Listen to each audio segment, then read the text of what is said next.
Salud, brothers. Peace. Salud. Man, one time, man. It's great to see y'all boys. Sweet Life, Los Angeles, California, Ram Stadium. Chargers too, right? Chargers too, you know. It's the Ram Stadium. It's the Ram Stadium. It is Ram's house, for sure. Yo, man, how y'all feeling? What's going on? Man, happy to be here, brother. Happy to be here with y'all. The legend, Diz. Nah, man. The legend, AJ. Congratulations on the exhibit. Appreciate you, man. That is, I mean, you curated a whole stadium.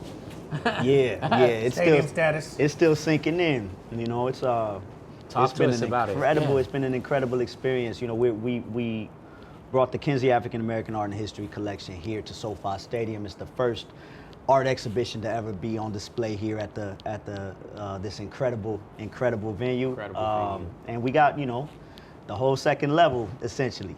And it's about us. It's about black folks. It's about the incredible contributions of our people through the lens of, you know, all aspects of humanity, you know, and creativity. And to be able to share that on this stage is, like I said, it's still sinking in. It's pretty incredible.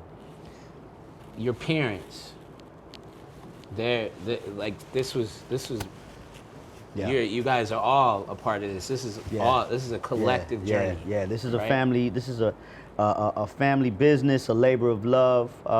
Really, you know, what I say is something that is ordering our steps. You know, it's something that wakes us up in the morning and continues to evolve in incredible, you know, natural ways, as well as, I mean, even as evidenced right here. You know what I mean? Okay. How it brought us all together from, you know what I mean, that have been down for so long and have been on these different journeys. So it's just been an absolute beautiful experience to do this with my mother and father and to share this. You know, it's our family, a black family sharing with the black family. You know, and it's been dope. When did your parents start collecting art? Like, and did it start as like a hobby, or was it your father, your mother? Like, what was that journey like?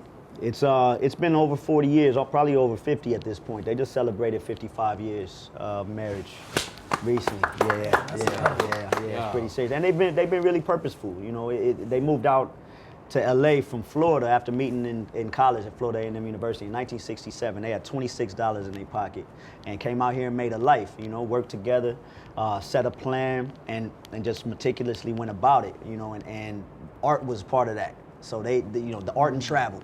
So they started traveling around the country. My father actually was one of the first black park rangers with the National Park Service. So 1966, he integrated the Grand Canyon, he and his best friend, Nick Walker. So he did what? He integrated the Grand Canyon with the National Park Service. What does that mean? Like, He was a park ranger. He was a park ranger, one of the first father. black park rangers. Yeah. Okay. Yeah. So that was his first time out of Florida, first time on a plane, the whole thing. But what it did was it gave him the confidence to, you know, when an opportunity came for Los Angeles, it gave him the confidence to come to LA. So he and my mom embarked on this journey. They got away from the South, you know, all of the incredibly tense and dangerous times that was, and they came out here on their own where they had to rely on each other. You know what I mean? And that's what they did. But art was part of that journey. So they would be traveling to national parks, as kind of started by my mother and father. By my father, excuse me, and they would collect like indigenous works or cultural artifacts, you know, things like that. And then they started becoming more knowledgeable around black art and the black arts community here in LA. Okay. So they you know, kind of began collecting prints and things like that, befriending different artists, Ernie Barnes being one of them. And as my father moved through the ranks in corporate America at Xerox, and my parents were able to travel more and all of that, it just expanded their understanding and their quest, you know, to document and to appreciate culture. But it wasn't until I came around that, you know, I had that third grade history report, like family history report that most people, you know, most kids have at that young age. And I had a challenging time in terms of like interviewing my grandparents and family elders and the whole thing on family history. But we can only go back a few generations, you know what I mean? And when I got back to school, my classmates could go back for centuries, you know what I mean? And for me, that was like devastating. I just had a lot of questions. I felt lesser than, you know, I felt inadequate, and I was confused. I came back home to my mother and father with that. I don't want to stop you, but to that point, in schools now, there's this debate of, what is it? The new Critical race theory. the race theory Yeah, and all of yeah, that. yeah. We have to understand that the lack of information about us, people that look like us in the schools, actually perpetuates stereotypes. Yeah, yeah. Like, so the more that people hear your story, your family story, right? It not only is it inspiring to people who look like us, but it's inspiring to everyone. That's it. That's it. Your dad was a park ranger. I've never even, I'm keeping it 100. I don't know no black pops that's a park ranger. Right. I've never even heard of no shit like that. Integrated the Grand Canyon. That integrated the game. Let's take the next step. That's So, wild. you know, not just, but like, our narratives are so important. Man, They're come on. so important. Yeah. AJ, speaking of that, what is your, where are you, your ethnicity, where are you originally from, and just chop it with us about y'all's relationship, or where you're sitting right now, and like how we all get to this point. Yeah. I was actually born in Detroit. My mom's an Indian immigrant. She moved here to like visit America. Hasn't been back since. 40 years. Came on like a field trip, kind of visited a friend, and just never left. So, you know, I was born in Detroit. Didn't, you know, my mom and dad split up before I could remember. My earliest memories were running around here. You know, all around LA. You know, my mom was a hustler. I'm an only child, single parent. My grandmother moved here to kind of help raise me when her only daughter was out here kind of solo. And, you know, she was an entrepreneur. She did whatever she had to do to make ends meet. And, you know, she was a hustler. I remember her starting a business. My earliest memories were in our 1-bedroom apartment down the street.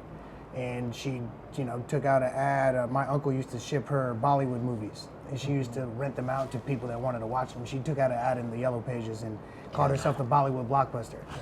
Wow. So like my earliest memories were like helping her kind of figure all that out. So I watched like the plight of like an immigrant small business owner, a woman, you know, of color in the 80s, kind of build that up. So that's all I knew growing up. But then one thing that she always valued was education. So even though we were kind of slowly progressing, and I saw the power that entrepreneurship had to kind of change the trajectory of like a family's life. I grew up in mostly, you know, communities, you know, black and brown communities around LA. So it was like the closest thing I could kind of identify with. I remember she always put me in like, that was the thing she'd always splurge on, was a good school.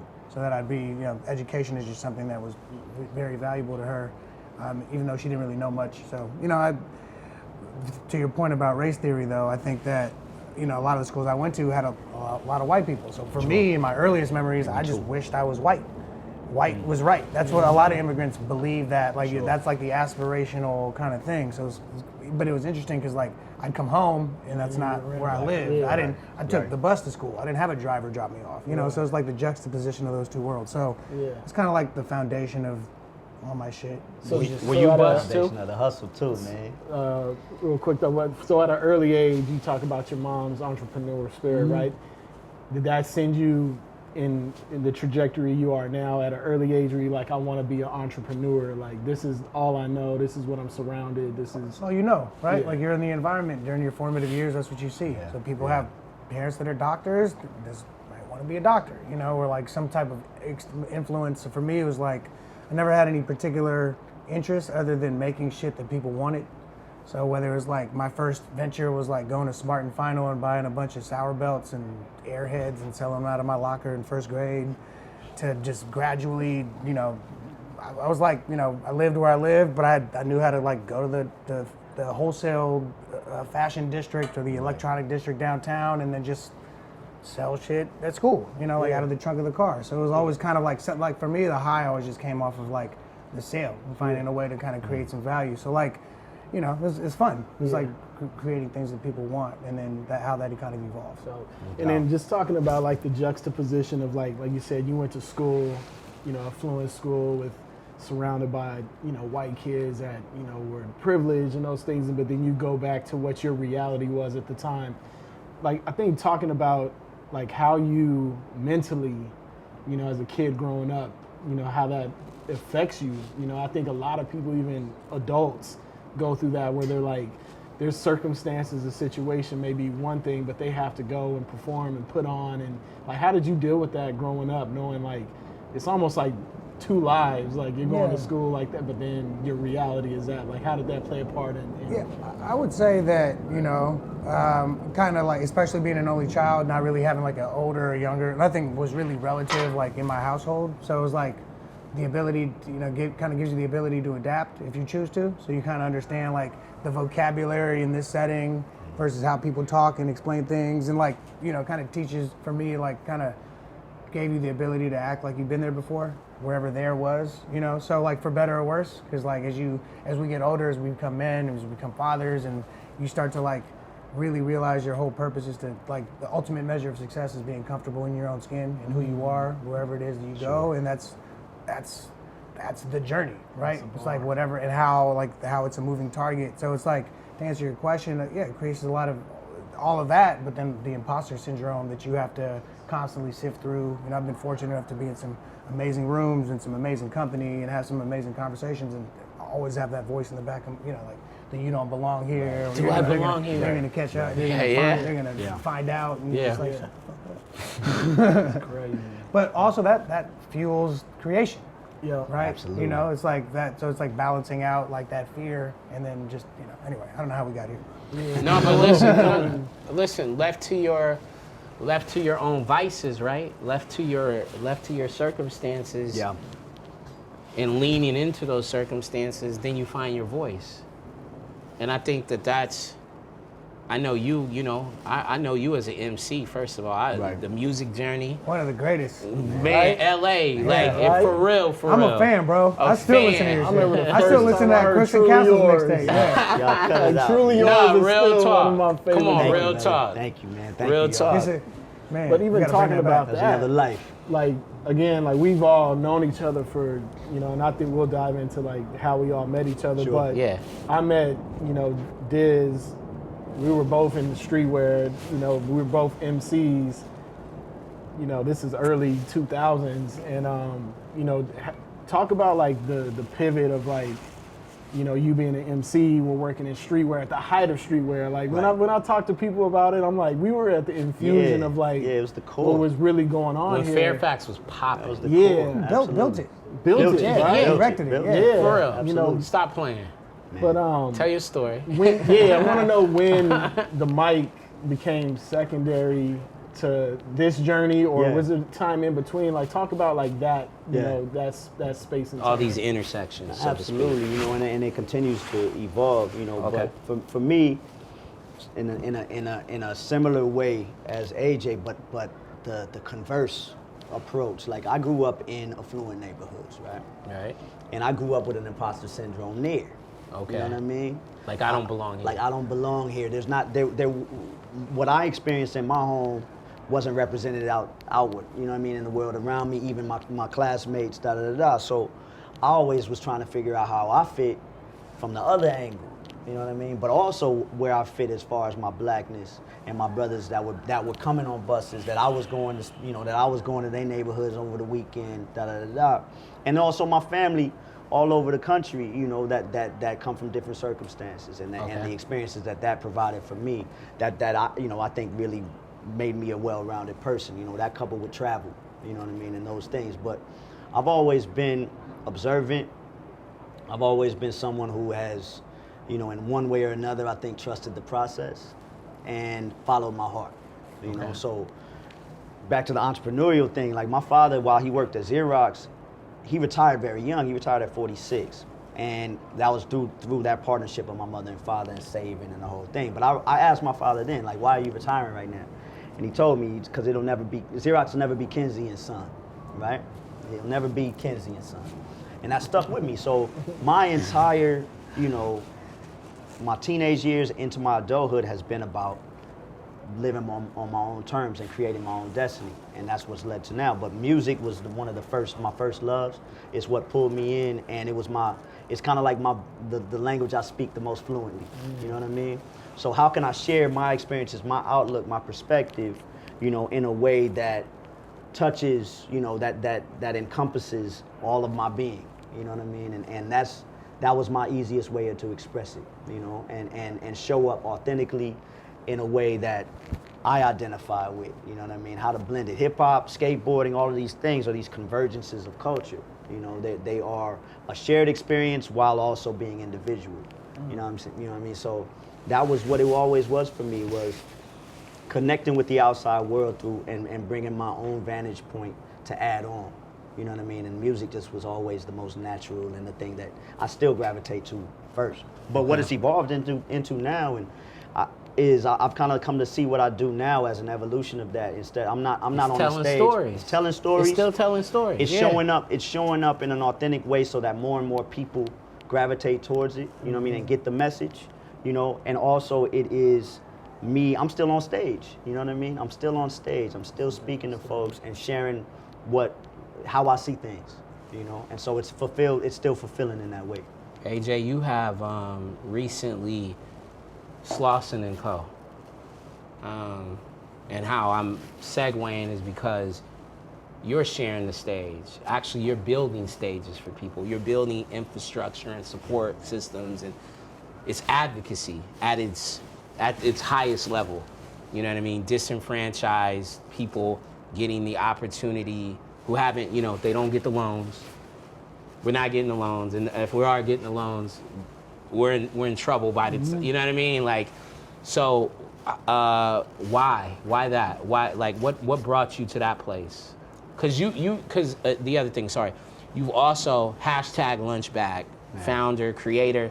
So like your whole thing is advocacy, and it's beautiful that in a way you've turned that, I don't want to say into a business, it's just what you do, and it's allowed you to sustain and take care of your family and all of this other kind of stuff. But like, why that path? Like, why building stages for everybody else?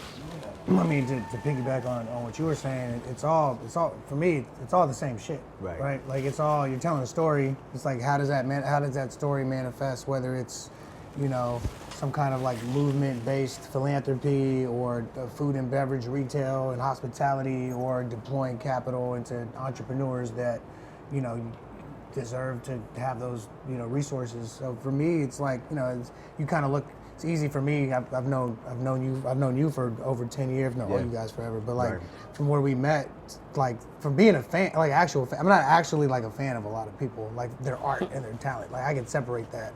But like, to know you on a personal level, and now to hear where your like legacy started with your parents, and with like how they kind of got together, and like sounds like on some like Bonnie and Clyde shit almost, like flipping the narrative and build a legacy, right? That's what you're talking about. Like, so for me, it was like, I didn't come from a big family. Like, I had a whole half of my family that I just didn't know because they weren't part of my life, and then my other ones was like all half. So I didn't ever felt like kind of connected. So as I kind of like viewed myself as a creator of whatever is in the middle, it's all the same. Like, you know, you start to realize the power that could have on like the trajectory of your life. And then as I kind of got further and was fortunate enough to meet, you know, affluent people or successful people, however you define success, whether it's monetary or having created some kind of value that the world didn't know how it couldn't live without before, you kind of get that perspective. And for me, like, it started on my personal, I guess, mental health journey, in terms of like, I think we're all like in this overstimulated world where there's all this pressure that we've never existed before, because it's coming from every angle. And like, as I was kind of like searching, I guess, started, I have this theory around like men specifically. 28 is like a significant year for some reason, because and I don't think it's like a popular thing, but whenever I talk to somebody that's like willing to go down that path and really try to like lift up the hood on why you're here, like, not every 28 feels like that's where that's real where shit, you actually can like, you know, open up the can of worms of like why you're here, and then that hero's journey that you kind of go on. So for me, it was just like, you know, like, we bring up #lunchbag. That for me was a prescription by a therapist for me to go out and volunteer to go deal with some shit that I was going through personally or professionally that had some uncertainty or some kind of significance that I might have overblown a proportion. But it gave me the perspective to know that we're all here to like serve each other. And if everybody adopts that like service-driven mindset, then incrementally and relentlessly, and if I can find a way to contribute to being cool, to just be kinder, and like show that you could be successful, you could earn a comfortable live. Like it's a long game, but it's like you talk about legacy. Like for me, like I have insecurity around because I didn't have a dad. So I have 2 kids now. I'm married. I have 2 kids. Objectively, I'm a phenomenal father. I don't always feel that way because like, am I doing it right? You know, like it's like I didn't really feel like a man until I had a son. Right.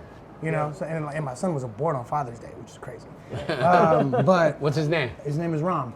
All right. R-A-M with a little line over. Blessings. I like lines and like tildes and shit. Blessings. But yeah, so but I don't know. So for me, as I kind of went through the process, and now with like Slauson & Co., you know, I was fortunate enough to, in a previous life, start a firm with my brothers over at Queensbridge with Nas and Ant and D and Anand, and we built.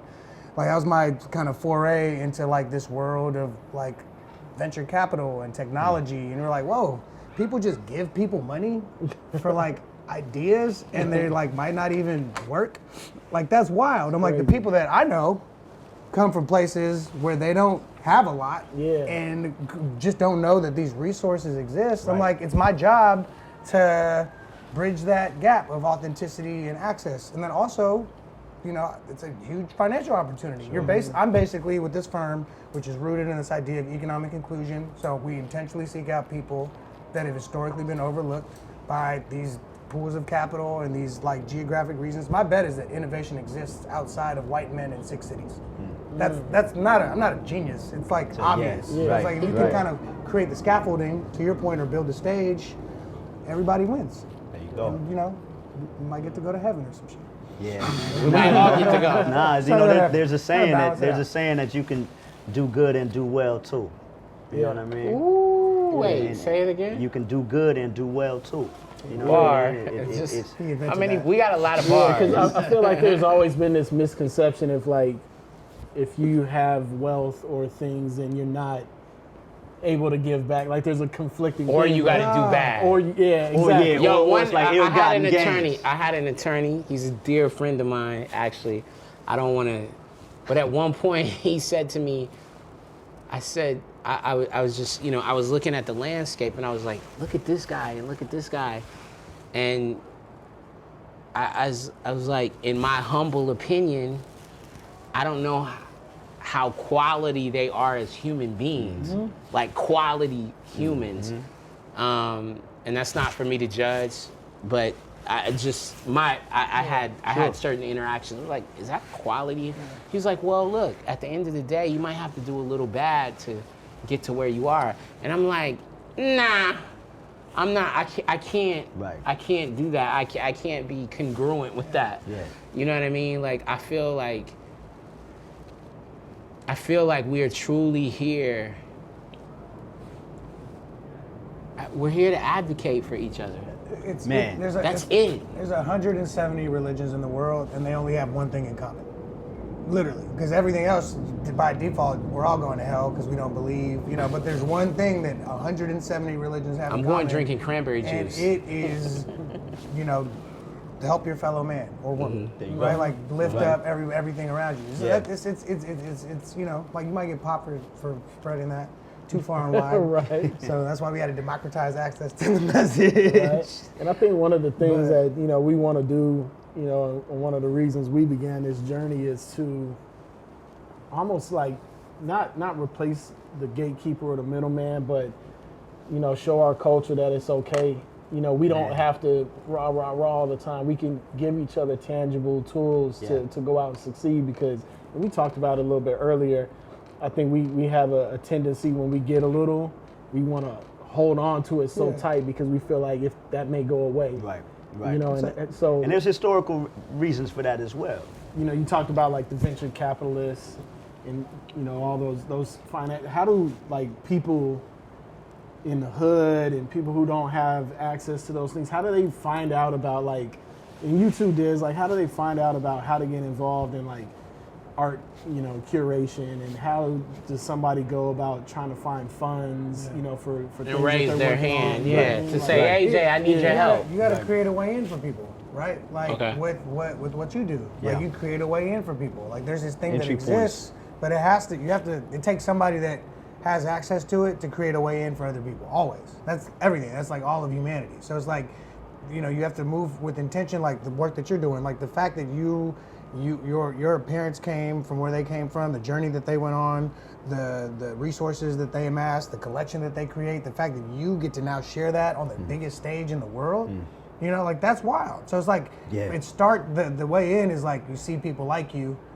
that are doing it. That's right? it. That's like phase one. And I feel like that you're starting to see people, all kind of representation, all kind of women and people of power, black people, brown people, people that just aren't the ones that are historically highlighted, Both. Illuminated, highlight, or I'm highlit. Spotlit, right? So it's like that's where it starts. But now you're starting to see enough people that are in, and it's like it's like what you do with art education is what we're doing. We have an accelerator. We're a firm. We're not Slauson & Co. is not a nonprofit. Right. We're not an impact fund. Our scorecard is cash on cash returns. Our whole thing is we're going to outperform everybody, where to the point where other people are going to take notice with way deeper pockets and resources than ours, and we'll see an opportunity to help all ships rise. So we're doing things like we created a program called Friends and Family, which is a nonprofit accelerator that's a partnership with a nonprofit, because we realize the limitations that we have as like a relatively small $75 million fund, but we realize that the people that have invested in us are invested in our mission and have, may have other, resources that they want to. So we created a program where we put out an APB to entrepreneurs in any industry across the country, ended up getting like 600 applications. It landed on 20 people. Everybody got on average a $25,000 non-dilutive cash grant, which is their friends and family round, because the entrepreneurs that we intentionally seek out, and we invest inclusively, we're reflective of the world, but the people that we're talking about may not necessarily have a friend or a family member that says, hey, why don't you go take 6 months and a year off? Here's like $100,000 to go figure it out. That's not you just need to kind of, and then like, we're fortunate to have a network of people that want to contribute and lend their skill set. So I love the way you framed it. It's like building the stage. More and more people doing that is, it creates more people to be able to like know that they can too. It's about access and exposure, you know what I mean? Like, that's what we're both, about in these different ways, but that all connect back. Starting with the core, you have to see it to be it, and to be able to even know that it's possible. And so like the work that we do in sharing African American history and creative culture is all about illuminating these examples of brilliance, right? Not simply to share it in that way, but the power that it harnesses for all that experience it, right?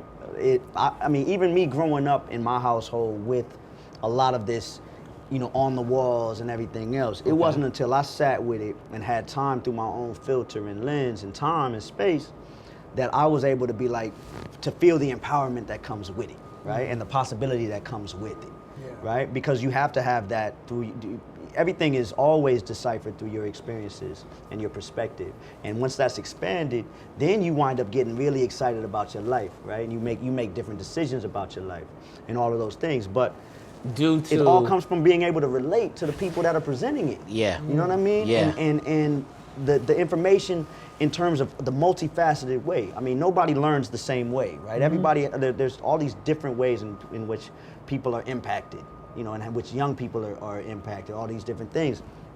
So our work has always been about how to share these different points. Some are painful, but how do we always uncover the strength and the beauty underneath it, right? And the contribution, in terms of, if they did it, I could do it too. Yeah. You know what I mean? So you talk about like, the pain sometimes in the journey. There's always those things in the journey.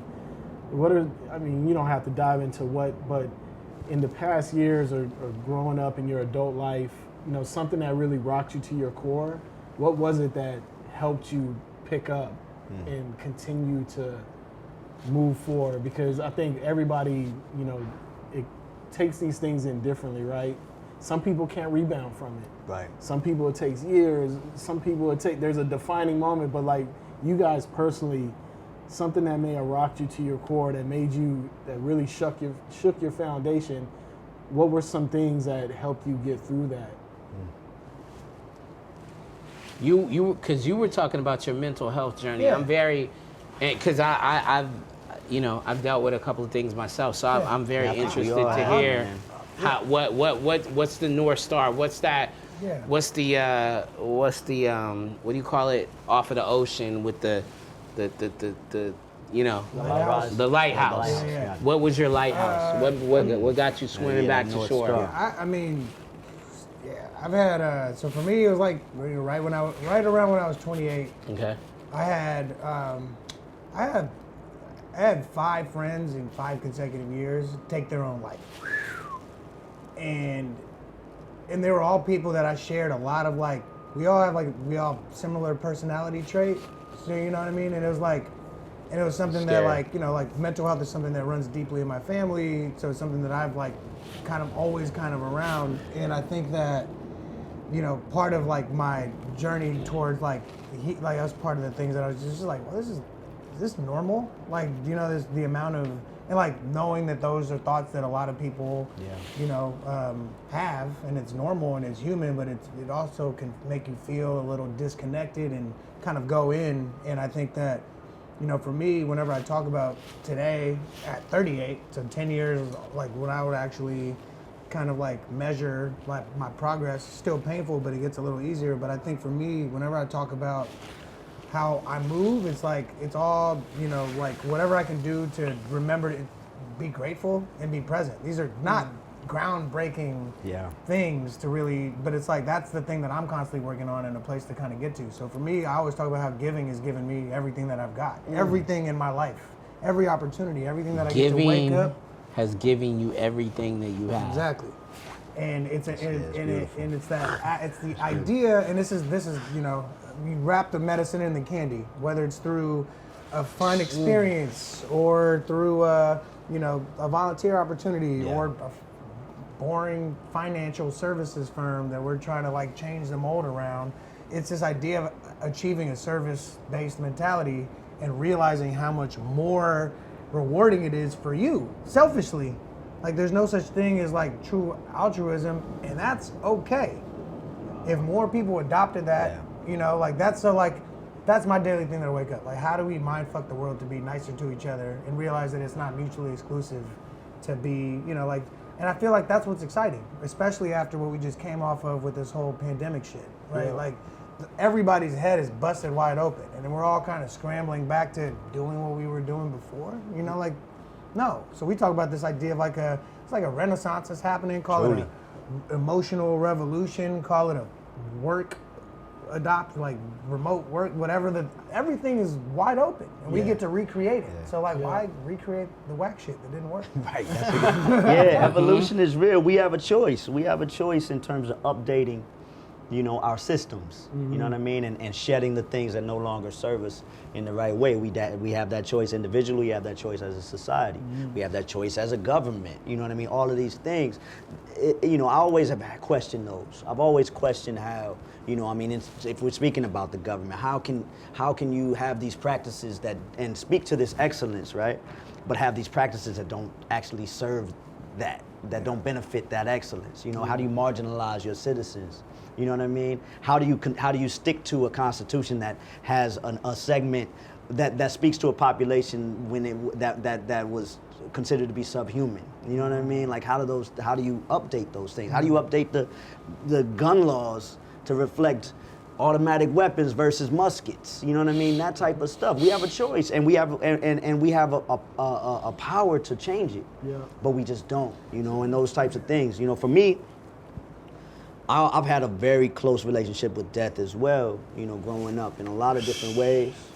I mean, from 8 years old, my best friend was hit by a car right in front of my face, riding his bike, you know what I mean? And from then on, my uncle, I was at it, you know, saw him take his last breaths, you know, and moving on from there. Friends, you know, growing up out in the war zone out here in the 90s, you know? A lot of brothers getting gunned down, you know, both in the game and not, you know, all of that, man, to where I thought that was my fate as well. I thought that was, you know, I mean, as black men, as black boys, we were buying into that. You buy into it. We bought into that. You ascribe to this identity. You ascribe to that. this rite of passage almost, right? Where it's gonna be death in jail. Like, I gotta spend a couple months in there. That's it, right? Even if not, it's for I'm not some official. tickets. You know what I mean? Those types of things. For real. It's real. And like, so I gotta pass through. that struggle, you know, and again, back to like what I was talking about earlier in terms of trying to figure out where I fit. I ran towards a path that I thought was being black, you know what I mean? In a very limited sense. And it put me, you know, in a lot of ways I shouldn't be here because so many of my brothers aren't. And I spent my 25th birthday in rehab, right? Wow. I had my 25th birthday in rehab for weed. I was an extreme weed head, right? Yeah. Like to where I was damaging relationships. Smoke, though. What's that? You could smoke. Yeah. No. Look, I got it all in a good place now. yeah. But at that age, you know, well, first off, I started smoking when I was 11 years old. You know what I mean? And I went from smoking with people to smoking individually by the time I was in high school. You know what I mean? Personals. You know, on the way to school, you know what I mean? And then on and on, you know what I mean? To where by the time I was 24, 25, I had checked out on life, you know what I mean? And I had checked out on my family, everything else. And while I was there, I learned so much about behavior, about people, places, and things. At the rehab? At the rehab. Okay. Because I saw that while I thought my shit was bad, I saw that it could be way worse. Mm-hmm. Everybody has their bottom, right? Mm-hmm. But also, like, I spent 30 days there, and I was in a rush to get back to my life. And I said that to one of the counselors. I need to get back to my life. And he was like, what are you talking about? This is your life. And that changed everything for me when I realized that, right? This is your life. I mean, even now when we in the pandemic, everybody talking about getting back to it. Come on. What do you mean? This is it. And you have power within that. To shape what it is and shape what your experience is and how you come out of it on the other side. And I think all of us can are a testament to, harnessing that power, you know what I mean, and utilizing it and expressing creativity and love throughout all of it, these challenges, to where we come out in a way that we're evolved and better for it. Cherry Cola, that Bud Light Seltzer, hard soda. Yep. Pre-game ritual. That's your one, huh? That's my thing. Whether I'm going to the game or I'm going to barbecue with the fam, that is a necessity. All right. I got to try that one. But for me, though, it's from the retro tie-dye variety pack, the cherry limeade. Stop playing with me. It's sweet. Got the cherry taste. Got a little bit of hint of the lime, too. Just all the things that I like. We going to the festival. I'm popping open the trunk. The best part about it is there's no beer in it. I'm not a beer drinker, so for me, it works out perfectly. Just a great tasting seltzer. A bunch of flavors. They got the classic cola. They got the cherry cola, the orange soda, the citrus soda. For me, it's the citrus soda. But which one you rocking with? Man, it's a classic cola. I actually like to use it as a mixer, especially when I'm out with the homies in the RVs on the beach during the summer. That's what's up. That sounds like a real summertime vibe. With the Bud Light Seltzer hard soda, in the summertime, for me, it's barbecuing and watching the fight. Best ways for me to enjoy and kick back and have a good time. That's right. To find a retailer who delivers right to your door, head over to BudLight.com to learn more. Bud Light Seltzer, the loudest flavors ever. Enjoy responsibly. Messaging for the 21 and over. What I do like about, I think the most beautiful thing about the pandemic is it stripped everything down. It put everybody on this playing field, and it also made you realize the things you don't necessarily need in life, right? Yeah. Like, it showed you where you really should be leaning into. And I like what you said, like, and what I get a testament of is that everybody here does everything for love or service.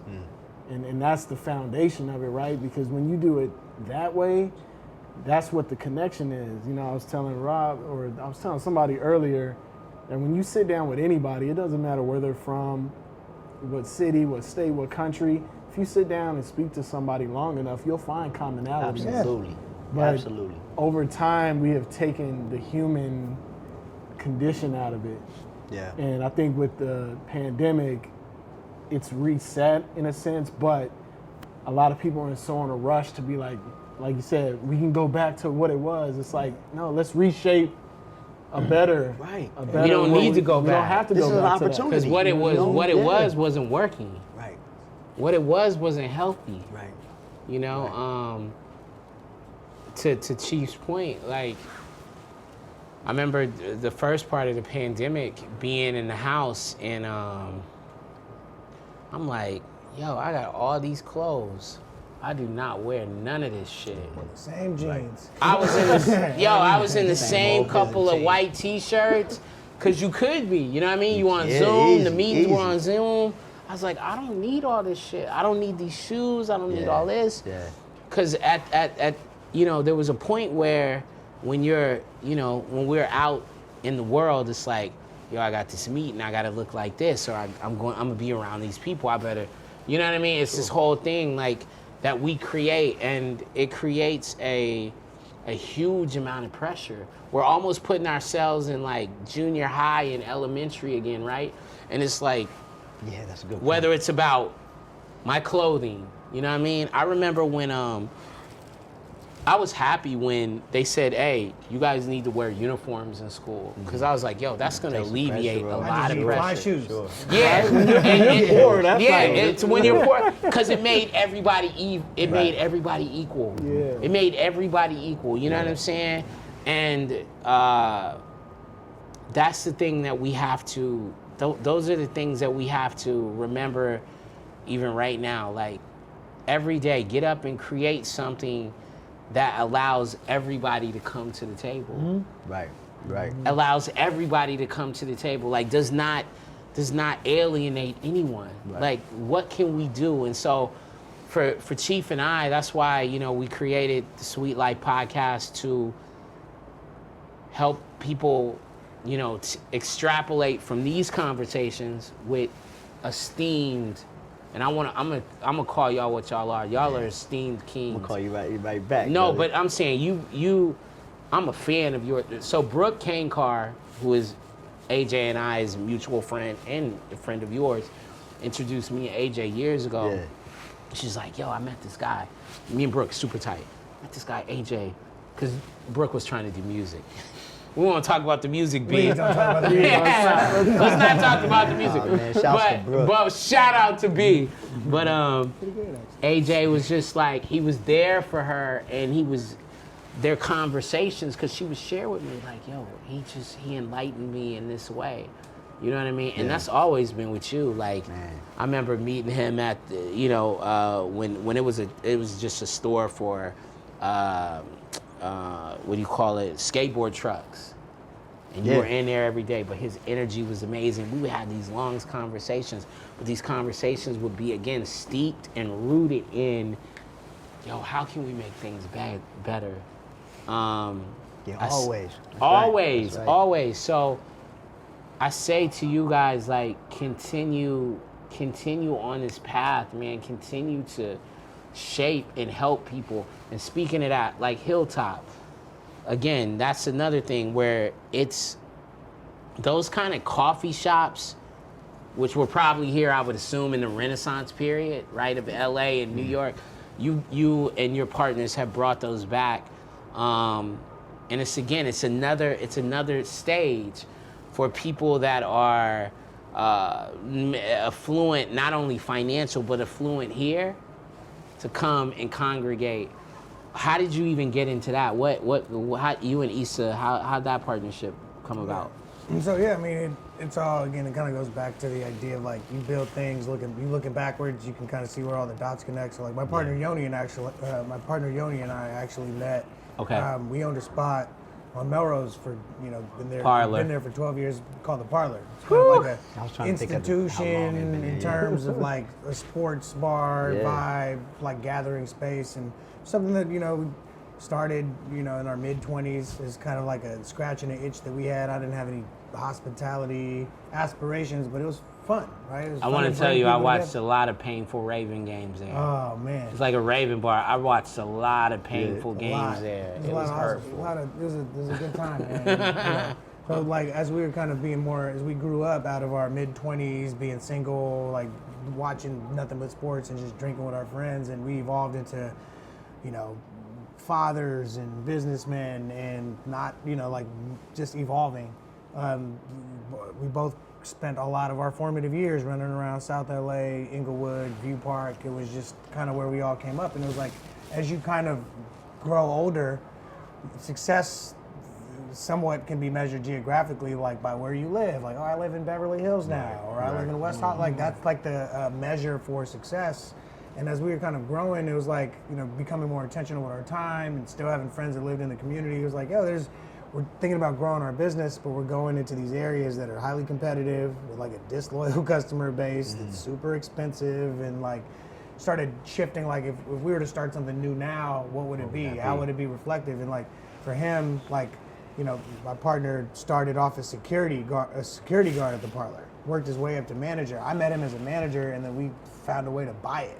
Like that's like it's like for me, I look at him, and this is what he loves to do. He breathes creating these amazing hospitality experiences. So I was like, let's open a coffee shop. Like, actually, you introduced me to the space where we opened our original coffee shop on Slauson. We're gonna go deeper. Yeah, let's go. And I was like, I don't know if this would work down here. And then a few years go by, and we had the idea for Hilltop, which for those of you who don't know, is a mission-driven coffee shop. We opened our first location in August 2018. The idea was to kind of take this operational excellence that we built from like a hospitality management machine and expand it into something that was a little bit more intentional. And the idea was to create something, like in areas like this, historically, it's been mostly fast food options, and then there's like institution, mom and pop, some well-intentioned, but like for the most part, there's not what you would see like on every corner in like Venice or West Hollywood or Silver Lake or more developed parts of town. And there's this exists everywhere. This is just LA specifically. So it's like, why don't we create something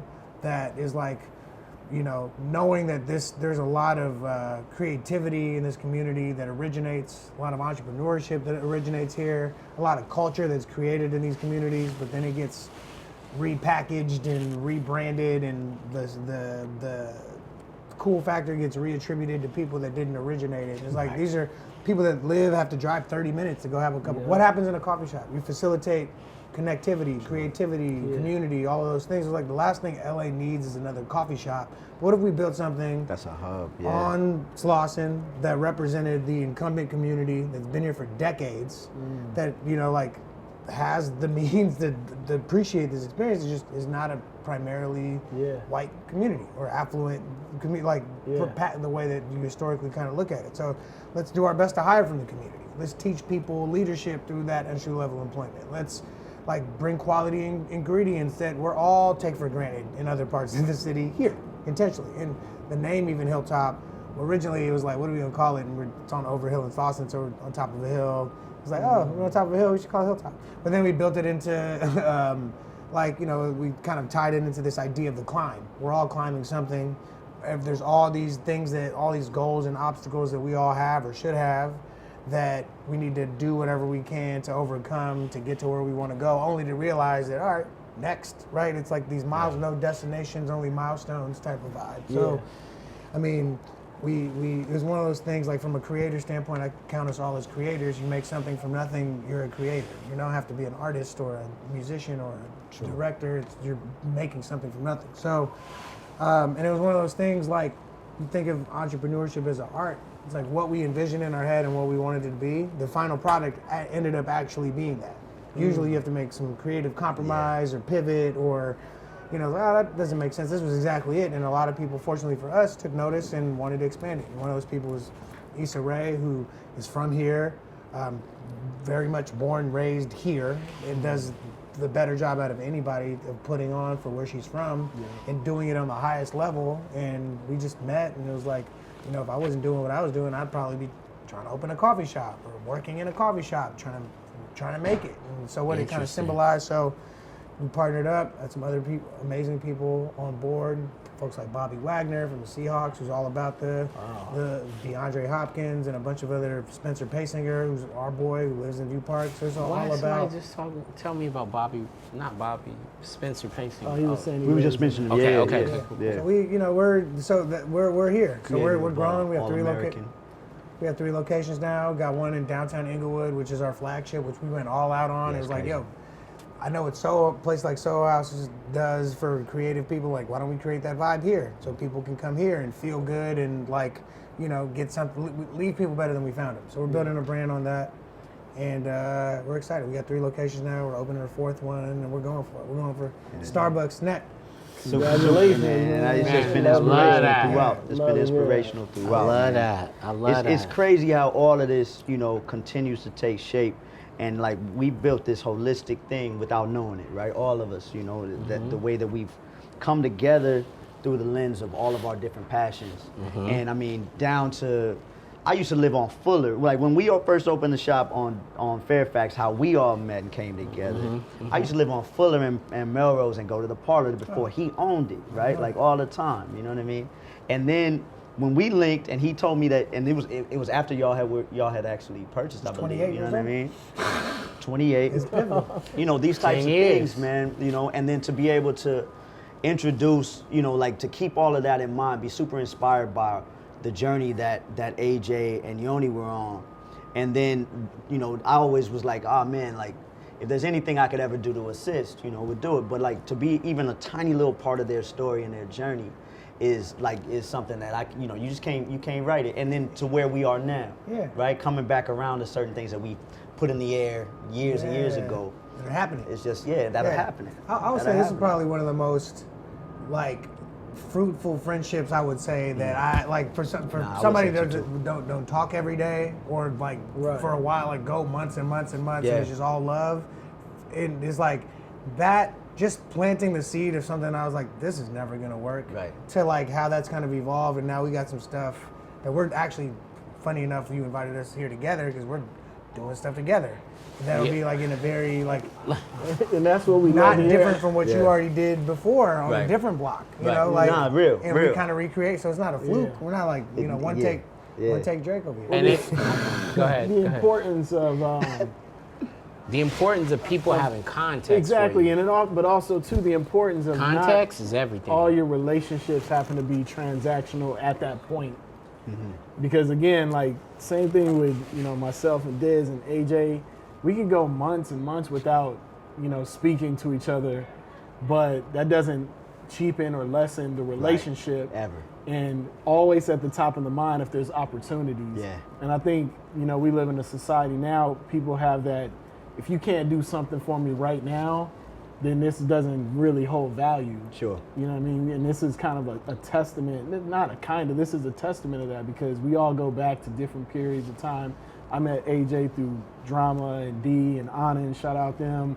Some of my greatest experiences came from that led to, me getting a job at Puma, and then me spending more time with Malik and then the record label and all those different things, because, and I always tell people, like, you don't need to burn bridges if people do you wrong. Right. Just keep going, because they may be at an intersection in their life where their life is chaotic. They may be going through some things, but you never know. 10 years later, there may be an intersection for you guys. Yeah, you got to be gracious, You got to be gracious. Grace. You got to have some grace. You got to be gracious with yourself. You got to always have grace. And be gracious with others, because everybody's on their own journey, and that journey has peaks and valleys and different avenues to understanding. Yeah. You know what I mean? Like what we may get at off the bat through the door, another person may have to go through some things to get. Yeah. You know what I mean? And you have to allow for that, because it's not about right now. It's not about the transaction, like you were saying. It's about what's enduring, and what's endearing, and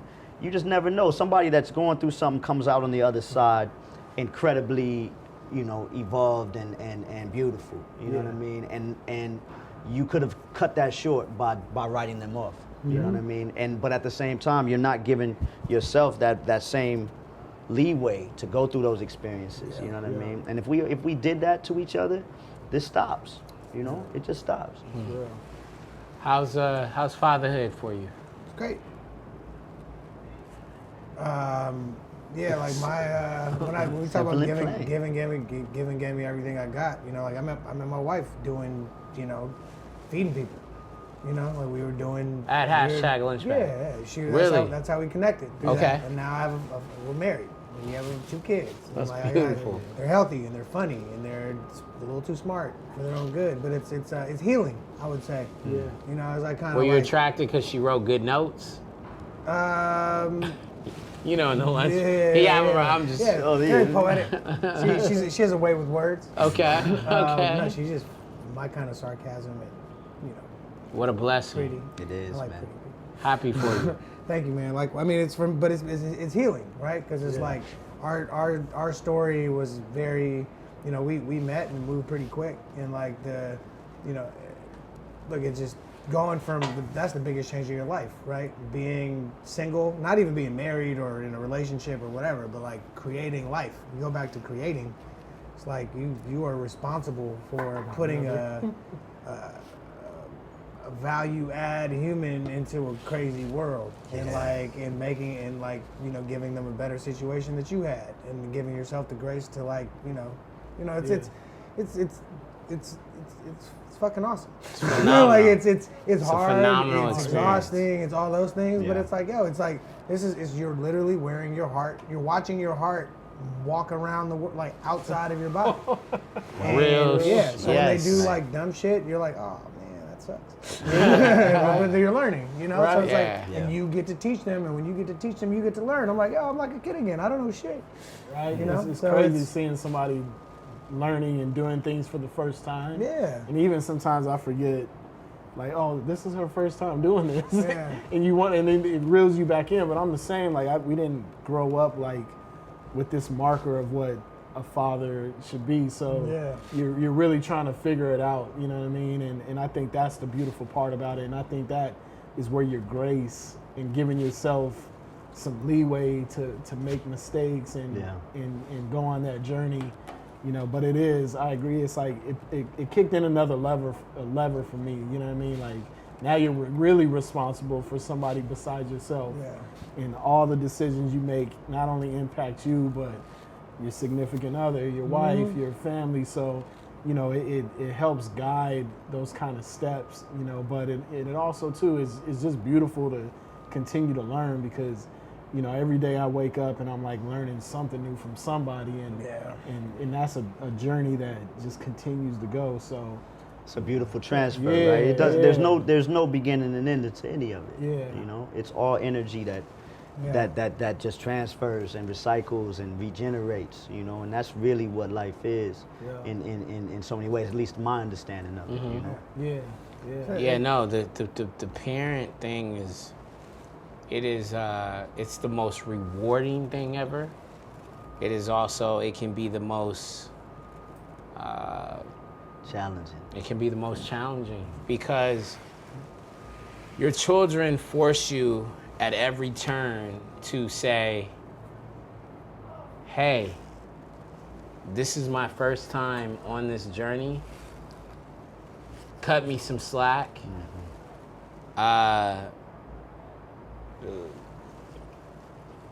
The moments where you want to just implode, you're like, I can't. That's counterproductive, and I'm gonna alienate myself from you, and I don't want to do that. I just to share with y'all. So I have a dear friend of 30 years. His grandmother just passed this Sunday, 4:45 a.m. His grandmother's like a grandmother to me, because I've been around him 30 years. The joyous thing about that was last Friday, last Saturday, and Sunday, everybody was present. Everybody came over to the house. East side of Long Beach on Easy. It was all of us. And it was, the house was packed. Yeah. You know what I mean? And no one, you didn't have to worry about food or anything. Like, I called like, yo, I'm gonna pick up a couple things from Bevmo. Somebody's gonna pick up chicken. Somebody's picking up tacos. But my point is like, that woman who had spent 92 years on this planet, her legacy was on display. Because everybody who was there was there. Yeah. It wasn't even a question. It was like, I'm driving from Fresno, I'm driving from Sac, I'm driving from wherever I need to be. Babe needs to hear my voice. I want to FaceTime her. She couldn't hear us in the sense, and she was in the back, and we were all out front, and we were literally waiting for her to make her transition. but it was also as much as it tugged at my heart, it was a celebration and a testament to the legacy she's created. And that actually made me, because I'm going through some things with my children. We all go through things with our kids, you know what I'm saying? But that moment was needed for me to see, because it brought me back to grace, and also, all right, this is challenging, but I shit, at 90, I want you to be around my bed. Yeah. I want you to be mad and be like, I'll call him. My face, I want, you know what I mean? I want you to be like, yo, I'm showing up. We gonna all be here. That thing was, cause I've seen the other things like, oh, so-and-so passed, oh, okay, that's cool. You know, not cool, but but yeah. You know, like, oh, okay, we'll move on. I'll see you at the funeral. No, that wasn't acceptable.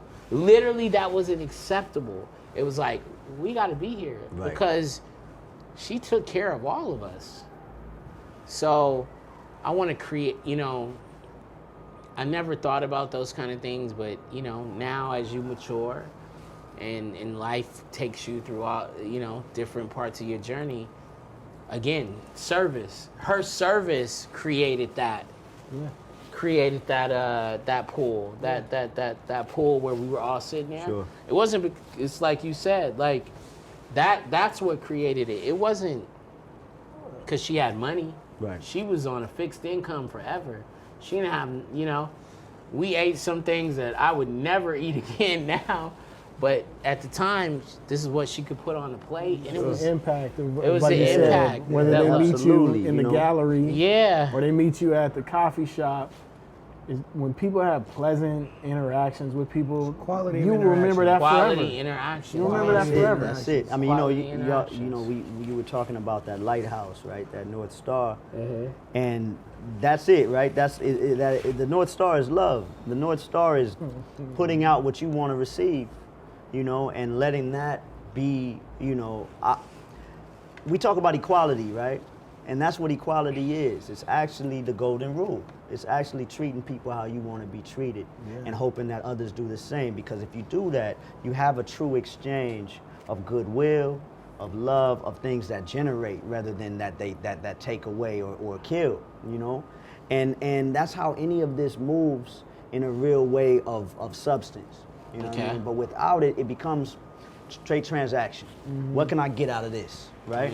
And that somebody has to lose, you know. When in reality, this should be an existence where it's a value add for everyone.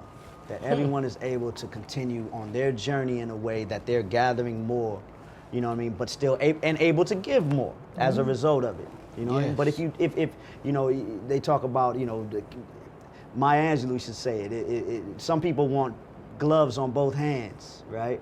You know, want to catch all the balls, don't want to throw anything back. And the game stops like that. You know what I mean? The game stops like that. What did I say? You want to go far, you go together. You go together. You want to go fast, you go alone. That's it.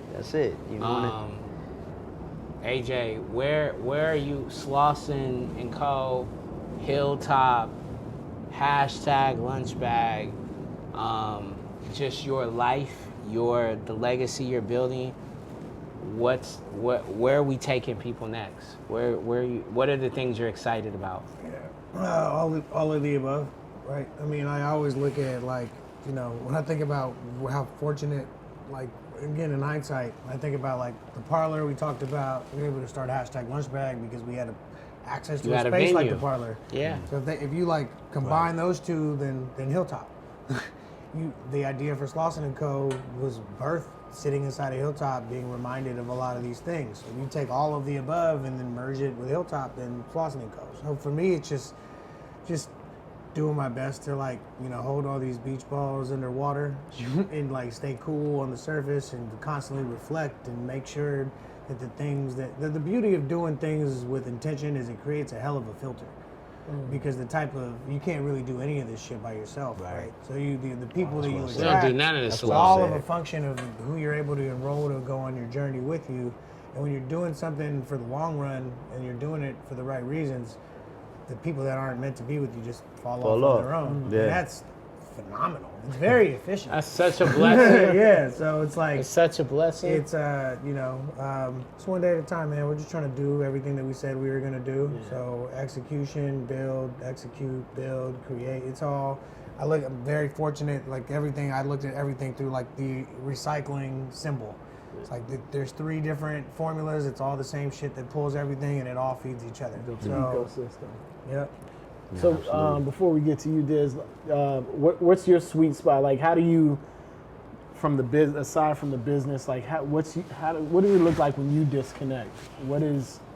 Do you meditate? Yeah. Is it running? Is it working out? Both Like, of what's y'all. your Yeah, everything. So like during the pandemic, when we couldn't go to a gym or do any kind of, I just picked up running. I hate running, but I just started running. That's all I did. Like Forrest Gump, just kept running. And it was just a way to. That's all this. I realized, I'm kind of going back to the thing that everything's all the same. Like I've become very big on meditating, very big on, just trying my best to disconnect from my phone, being super intentional about like.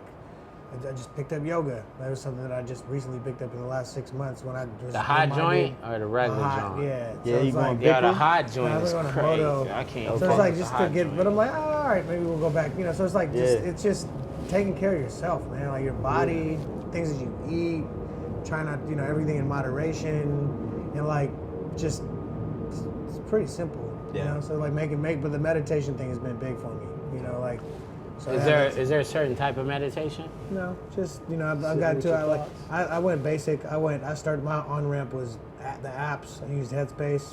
And then I got to a point where I went on a 10 right before the pandemic. I went on a 10-day silent. It's called Vipassana. I went on a 10-day silent, no human connection, no writing, no reading, no watching TV. Just 12 of your whatever, 18 waking hours or 20 waking, whatever it is. What was this at? There's these centers all over the world. I went to a place in like the boonies in Texas, Kaufman, Texas. Where? Kaufman, Texas is Kaufman? where I went. So I was on a ranch for 10 days, just very. Yeah, I remember I talked to you like I when came you got back and I was just like I was amazed by that. but it's great, like the ability Yo, to. you be got to able pass that information. I mean, on. I was hoping I could stick around. I might just meditate in the stadium just to say I did it. just completely disconnected? disconnected. Yeah, completely. Nothing. And the wife Crazy and the thing kids was knew we opened prior. our Inglewood Hilltop store in the middle. That's when the final opening date started, and I couldn't even make it. I was like, I had this commitment for a year. I can't abandon my commitment to myself. This was like the biggest day of our young company's life, and I was like, I trust that everything will work out. That was a big deal for me. Yeah. Because and then people were looking at me like, oh, you're not committed. I'm like, no, I'm committed, but I'm more committed to myself. Like all the work is already done. I'm just showing up to take pictures and take credit for this. I don't, that's not what it is. Yo, that was a great bar. Abandoning commitment to self. Yeah. I think that we as a society, we like revel in that right now. Like we commit to everything outside of ourselves. Mm-hmm. You know what I mean? Yeah. And that's where this unbalance takes place. And that's why we're moving the way we are. With that said, I'm optimistic that we all, including myself, will align.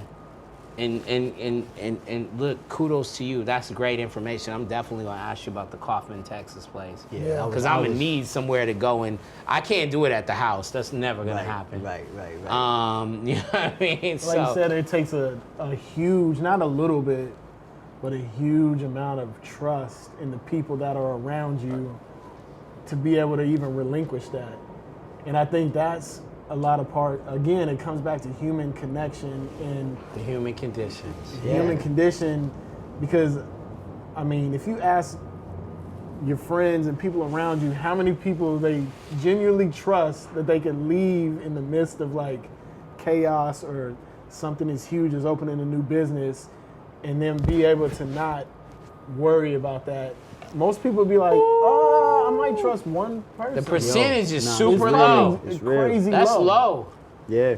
So We're that's at a the mercy testament of all of that. again It's also Yeah. a testament to teams. to the people right? you put around Yeah, you. but it's like Exactly. it's none of this. Like Yeah. like none of the installation that you just installed was at any individuals. It might have starts with a vision, Right. but it's all about. That's all. I mean, It's all the same shit. Listen, even if it's that The process. stadium was an idea. even if it's outsourced, right? In the sense of people go do different things. Like today, I trust Mark Peace, you know what I mean, as the guy to come in, get the content, blah, blah. We trust Robert. I trust my brother, like for real. And it took a long time because I was a bit pessimistic. You know, we all bring our baggage in, our former experiences, right? So, but the way him and his family have opened up to me, and my doors open to him, it has allowed for the most healthiest business relationship that I've ever had. And so that's why we sit here. Yeah. That doesn't mean it's not without, you know, we don't have be like, yo, motherfucker, you know what I mean? Like, but we know we have context for each other, so and we know the core values and where we sit as men and as humans, which is key. So he knows, like, I know when he's like, yo, I really don't want to talk to you for today. He don't have to say it. But you can I feel just it. can tell in the text like, oh, he ain't fucking with me right now. You know what I mean? Sure. And that's a great thing. The honesty of it, and that's what we need more of. Like, that's what, like, for people to stand in their truths, and while standing in your truth, you're still, like, again, you're showing grace, and you're being nurturing, but you're also being true to self.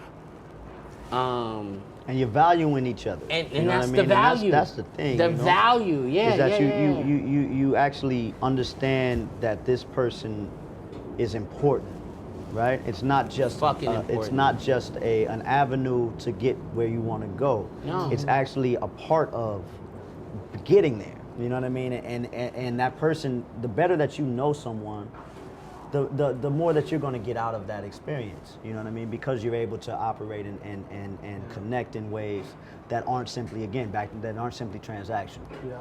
You know what I mean? The only way that we can do what we're doing here at SoFi Stadium is it took 2 years to get here, of getting to know each other, you know what I mean? And level setting and understanding what not only the value proposition of the project is, but what it means to each other and to people at large, you know what I mean? And what that does. Yeah. That only comes with time, and that only comes with having a bigger picture in mind. Yeah. You know what I mean? Not just simply your own agenda. Right. You know what I mean? And trusting the process. You know, it's for me, like, I always want to have good experiences no matter what it is. So if it's business, I want to enjoy who I'm doing business with. Right. You know what I mean? I want to be able to build those That's the friendships. only way you can win. Listen, championship teams, and speaking of, because while we, you know what I'm saying, let's turn back here and look One at this. time. This is because of everybody buying in. From the ownership, to the general manager, to the guys on the field, to the training staff, to the medical. If anybody is out of alignment, you don't win. Right. Trust me, it's not just the guys that are, you know, the guys that are in between the hash marks. The guys in between the hash marks are a product of people pouring into them. Yeah, absolutely. You know what I'm saying? Absolutely. Like we saw out here, like with Odell. Odell's gone through crazy couple years in Cleveland. Almost like when Randy Moss was playing for the Raiders and people like had written him off and this and that and the third. Yo, while we're speaking on things, we about to get Smells some amazing incredible. food set in My front brother. of from an amazing Good to chef. see you. Hey, man. Yo. Bro. What's up, man? Yo, cause we gotta nourish ourselves. What's up, King? Appreciate you, brother. Malik. Good to see you, man. Hey. Hey, it's a lot Peace, going man. on right here. AJ. Man, you doing Come on, AJ, man. man, Thank pleasure you, to meet you man. too, man. These brothers right here, man. Yo, but Is that some but again, catfish? oh yeah, it's about to be some real shit.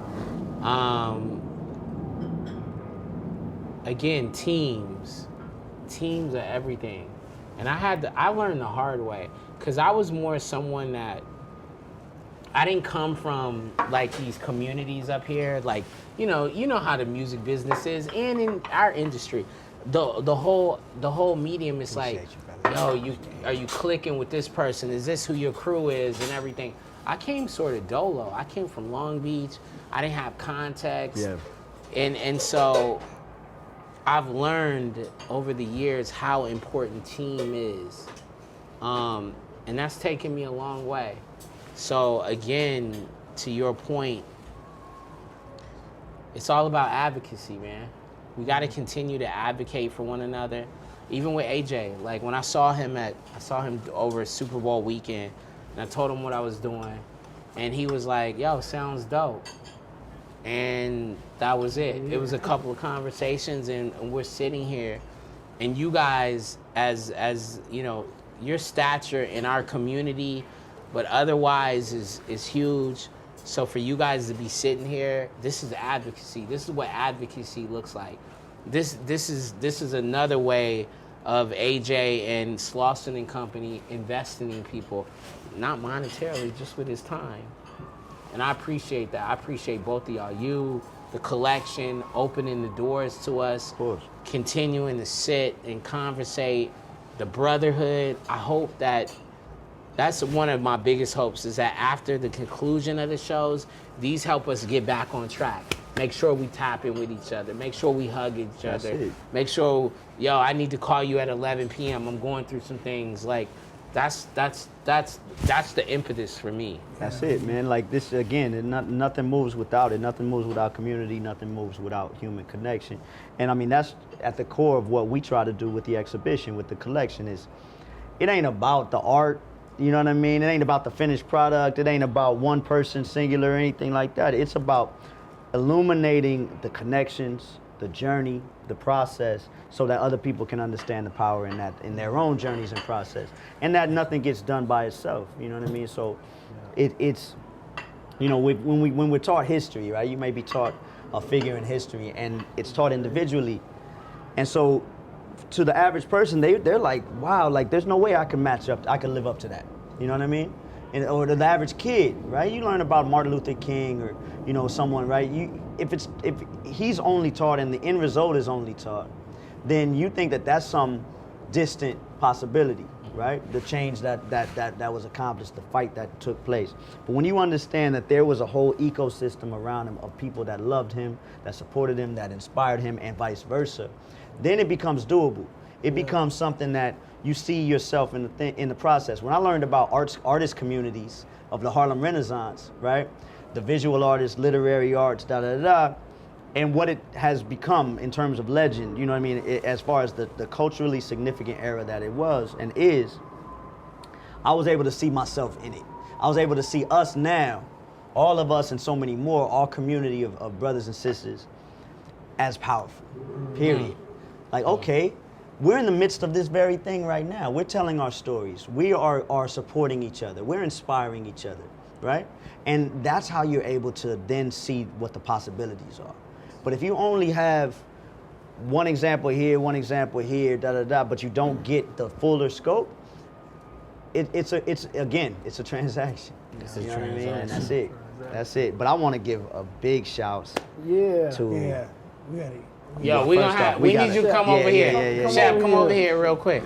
Come behind us. Yeah. So listen, we've had a very nourishing conversation, things for our soul. We also got the amazing Martin Spurlock. Draylock,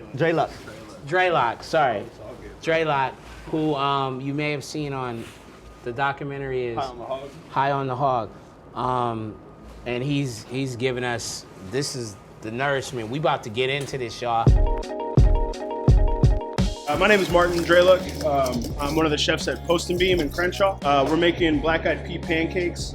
So we have some, like a black-eyed pea mash, and we're just whipping up some egg whites to fold into that. We're gonna serve it with red pepper jelly and some fermented collard greens that are fermented kind of in the style of like sauerkraut. The other stuff that we're serving tonight is gonna be our jerk marinated fried catfish. We're gonna do some lamb head cheese, macaroni and cheese, collard greens, some vegan crab cakes, which are Post and Beam specialty, and some delicious pork chop with apple gastrique and some roasted apples.